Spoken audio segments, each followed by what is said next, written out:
3, 2, 1. Yo, what's happening, guys? It's your boy Wolfie here. We are back. Now, in today's video, once again, the first thing you can do on this video is hit that like and subscribe button. I will love you guys forever. And also, if you can hit that bell, so then you get a notification every time we go live. See, I'm getting professional with all of this stuff now. Believe you me, we're getting professional on YouTube.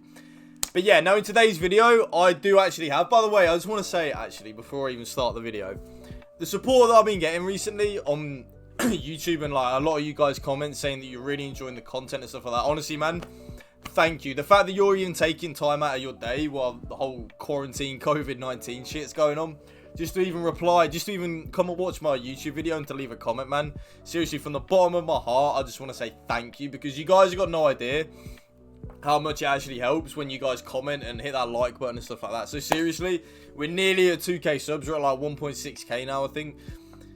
To think, like, genuinely, like 2 weeks ago, I was at 800 subs, and the fact that they've doubled in like 2 weeks, peace, man, honestly, thank you. Now, in today's video, it's going to be a custom tactics video, but not just, oh, a 4-2-3-1 custom tactics on defensive, ultra attacking. No, I'm actually going to go in depth and tell you a certain formation that I really like. It has gotten me 30-0, first in the world, and that is 4-4-2. Now, what I'm going to do is, I'm going to give you the different variations to use on a 4-4-2. Now, this is my team. Obviously, it is very pay to win. We are, as of recording this right now, on Friday afternoon. It is 3 o'clock on Friday afternoon. We are currently 10-0 on this account. I will play 5 more games tonight, and then on stream tomorrow, we'll finish it off. Hopefully get a 30. R9 and Hullet are just...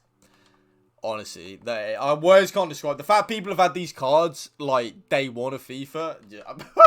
That's all I'm gonna say. I hope you like that laugh anyway. But now, in terms of 4-4-2, it's a formation I very much do enjoy. It's a formation that, honestly, you don't need to have the good players to play. There are some key things that you will find out here in this video that I do, which help the 4-4-2 a lot in terms of making it more balanced and not leaving your two centre mids open and leaving the gap between your centre mids and strikers not too huge, if that makes any sort of sense. Now, in terms of like the basic 4-4-2, what I use when it's what I go into a game, balanced defensive style. You could use, a lot of people on a 4-4-2 do play pressure on heavy touch, but the problem is with that is if you're not a good defender, I wouldn't recommend using that. So because of that, I play on balance. There is going to be a defending tutorial out on Monday or Tuesday, by the way, so you better watch that. But in terms of the defensive style, leaving it on balance is just what it says on the tin. It's the most balanced defensive style. So it's not too defensive and it's not too attacking. So because of that, it's what I use. 5 width, again, is what I always use on all my defensive style width. You don't want them too narrow on like a 1, 2, 3, 4. 5 is perfect. And at the same time, you don't want them too wide, or else you just get hit through the middle too much. So here, put it on 5. Absolutely perfect. King Bob is your uncle. Now, in terms of the depth, I always play on 4. Remember, this is a balanced formation, okay? So this is what you go in when it's still 0-0 in the game. You're not chasing the game or anything like that. It's 0-0. You know, this is what you're going in the weekend league. First game on, bang. 4 depth, it's not too low and it's not too high. I like where the players are set out on 4. I like how the 2 centre mids, you see the line? They're on like the edge of the O, the centre circle. I like that. You see how they're a little bit deeper on 3? I don't like that. You see how they're a little bit higher on 5? I don't like that. 4 for me is what I've used all year, really. At one point, I did actually play 6, but I found on 6, I was just getting counter-attacked too much. So 4 is the perfect balance of what you need. It's not too attacking and it's not too defensive. Now, the offensive style, long ball is a very good viable option, okay? So I play on balance, but I'm going to talk to you about long ball. What long ball does is you want to look at the mini-map here. Your players on long ball go on runs a lot more. So your players will push up the pitch a hell of a lot more. So honestly, trust me, I used to play long ball and it is a very viable tactic. But the way I play and the way I want to play, balance for me is what I would say is the perfect balance for a 4-4-2. Your players aren't too offensive and they're not too defensive. They're just setting out that perfect angle.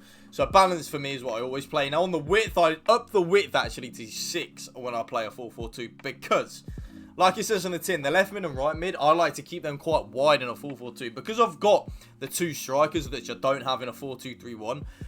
The width for me needs to stay. I would even possibly maybe experiment in the next few days going up to 7, but 6 is what I've always played on, so it's going in this video. 6 for me is perfect because you want your left mid and right mid to be as wide as they possibly can be, but not too wide, so you're not too wide, if that makes sense. Yeah, that does make sense. I'm not just babbling. That does make sense. You don't want your players too wide because they'll be too wide. Yeah. Oh, this video is so bad. But because you've got the two strikers, up in the width is a very viable option, and it's something that I do recommend and I do use. Players in the box on 6. You see how you've got the... On default, they'll be on 5. But you see how no one's attacking the 6-yard box. But you up it to 6. You see you've got a player now in the 6-yard box. That's big for rebounds, okay? The reason why I use this is for rebounds. As in, when I say rebounds, YouTube and chat, I mean when you take a shot and the keeper parries it and it rebounds straight to your striker. That's what I mean. So up it to 6, and you just... I noticed that you just score more rebounds when you have it on 6, and that's why. Corners and free kicks. On default, they'll be on 3, so you want to lower both of them to 2. Just to mainly stop you getting counter-attacked on. Now, in terms of where I would set the players out, I have 94R9 and Team of the Year Mbappe as my 2 strikers. The key that you want with a 4-4-2 is you want to have one... This is just my opinion. You don't have to listen to this. It's just what I would do. You want one striker with 5-star weak foot, and you want one striker with 5-star skills. So, obviously, in an expensive pay-to-win team like me, I've got 94R9 and Team of the Year Mbappe. But a cheaper version would be Neymar and normal Mbappe. Would be Neymar and 87 Ben Yedder. Would be Marcus Rashford and normal Ben Yedder. You know, these players, there are cheaper alternatives out there that do a very similar job. I'm not going to say doing as good a job because they don't, but they do a very similar job. Now, Neymar and St. Maximin, a little thing here. I always like my left footers on the left and my right footers on the right. But the key is with, obviously, Foot Birthday Gucci Gang, which is St. Maximin, I think. And I don't know how you say his name, so I was calling Gucci. So Foot Birthday Gucci and Neymar, they both got 5-star, 5-star. But I always like my left footer to be on the left and my right footer to be on the right, just to stop the... Just to make it so obvious that, oh, look, I've got a left footer on the right, so I'm going to cut in and try and finesse. Just to try and stop that obviousness. Obviousness? Don't even know if that's a word. But you know what I'm saying. Hullet on the left and Kante on the right. It does not matter. I have Hullet on the left just because of the 5-star weak foot, so he's basically left-footed. And obviously Kante on the right because he's right-footed. Defense without saying. Now here, getting behind and come back on defense on both your strikers is a key point. If you're going to listen to anything... This is an offensive move, having them on comeback on defense rather than a defensive move, and I promise you that. Where your players will be when you have your 2 strikers on stay forward is just there'll be too much of a big gap between your midfield and strikers, and it's too hard to get out. You will actually get camped in, so you'll actually play more defensive, if that makes sense. So putting your 2 strikers on comeback on defense will cut off the gap between your 2 centre mids and your 2 strikers, like you wouldn't believe. On the left mid, you have comeback on defense, which is on defensive support. Getting behind on support runs. I've tried come short, it doesn't work. I like my midfield, my left mid and right mid to get in behind. And then get into the box for cross. This is a key point, okay? When you have your support crosses on get into the box, I promise you, you will score more goals because the left mid and right mid, when they get into the box, when you have a shot with one of them, the other one will be in the box for the rebound. I keep talking to you about rebounds because one thing that the 4-4-2 offers you, which the 4-2-3-1 doesn't, is you will score more rebounds on the 4-4-2, and that is a promise. Now, once again, on one of your centre mids, you want one of your centre mids to be an attacking player. So for me, that is 90 Ruud Gullit. Obviously, a lot of people watching this video won't be able to afford 90 Ruud Gullit, so who would I recommend? Scream Firmino. Players like that. Go and watch my best 3 players in the positions. That is, I did upload the other day on YouTube. You guys really like that video, so big ups, man. Big ups for watching. And you guys will see the type of players that are a lot cheaper than Ruud Gullit that will play in the Ruud Gullit role, basically. But yeah, so you want one of your centre mids on balanced crossing runs, which I did actually used to play my left centre mid on getting to the box, but he just pushed forward way too much, if that makes sense. And then you want cover centre on both your centre mids and stick to position, balanced attack. Balanced attack is the key point, okay, because you will get forward a lot more. And then Kante on stay back while attacking and cover centre because you want one of your centre mids to be staying back like a CDM. And then like I've said for the right mid, you want them on come back on defence, getting behind and getting to the box across. Same as Neymar on the left mid. So left mid and right mid are on the same instructions. And then once again, stay back while attacking and overlap on your fullbacks. The overlapping run type is irrelevant because they're on stay back while attacking. But I've used it out of force of habit, really. Now, in terms of if you want to get back into the game, so say you're losing, leave it on balance. No, put it on press after possession loss. Go to 7 depth and up your corners and free kicks to 3 and up your width and players in the box to 7. And then on the player instructions, put stay forward on both your strikers, stay forward on your left mid and your right mid, and on your Gullit, put on get into the box for cross and get forward, and on your fullbacks, put join the attack and overlap. You use that if you're wanting to get back into the game. You know, if you're losing, if you're trying to chase a game, they are the best attacking options that you will use, in my opinion.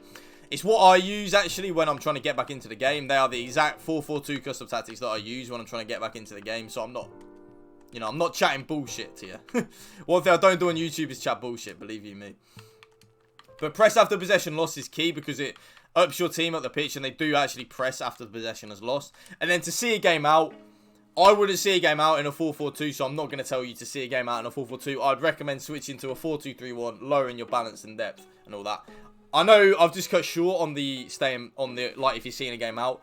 But if you're using 4-4-2, if you're trying to see a game out, like in the last 10 minutes of a FUT Champions game, I wouldn't use a 4-4-2 to see a game out. I'd switch him to a 4-2-3-1 or a 4-3-3 number 2 and just play down the line and keep the ball in the corners.